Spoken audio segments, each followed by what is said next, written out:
l'ai dit, moi je ne connais pas tout, je connais peu. Et le peu que j'ai découvert, la première des choses, c'est la mort. Na kitu ya kwanza kama tokeo ni mauti.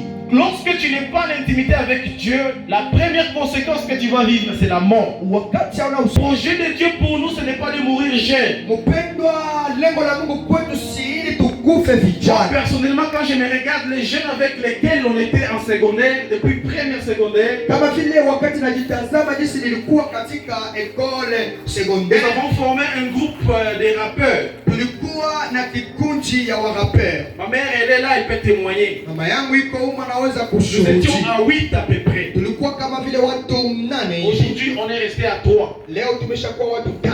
Tous ils sont morts. Wengine wote wameshafariki. Avec quoi? Walikufa na nini? Sida. Walikufa na ukimwi. Il y a un que j'ai appris récemment qu'il était déjà devenu maire, mais on l'a fusillé. Kuna yule ambaye nilisikia alikuwa shakuwa mwizi, walimuua. Bien évidemment, toutes ces choses arrivent pourquoi? Upendo yale yote yanatokea sababu Parce que les gens sont en dehors de Jésus. sababu watu wako nje. Lui-même, il est en train de dire que dehors, il y a les loups. Yeye mwenyewe anasema nje kuna mbweha. Si tu veux Nana na wajambazi. combien de fois, moi, personnellement, j'ai raté même la folie à un certain niveau. Mara ngapi mie niliponyoka wenda wazimu.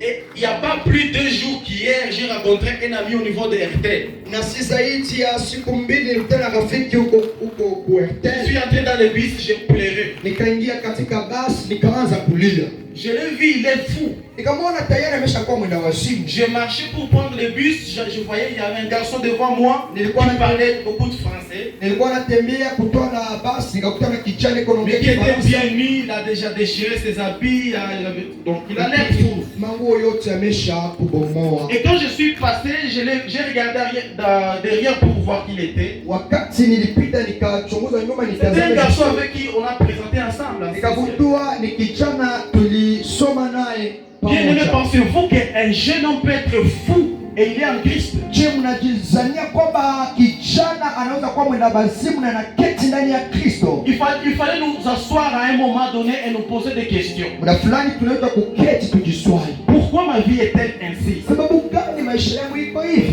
Parfois nous condamnons les liens familiales et autres choses. Muda fulani Vous tunachonganisha savez, il y a vifungo des vya choses maisha. qui peuvent s'arrêter simplement parce que tu es intime avec Dieu. Unajua kuna mambo yatakwisha sababu tu una uhusiano mzuri na Mungu wako. Parce que lorsqu'on est intime avec Dieu, Maana wakati una uhusiano mzuri na je vous Mungu, ai dit, j'ai dit, tuliambiana hivi siku ya hii, au-delà de nos prières, zaidi ya maombi Dieu il zetu, exauce nos désirs. Mungu anajibiaka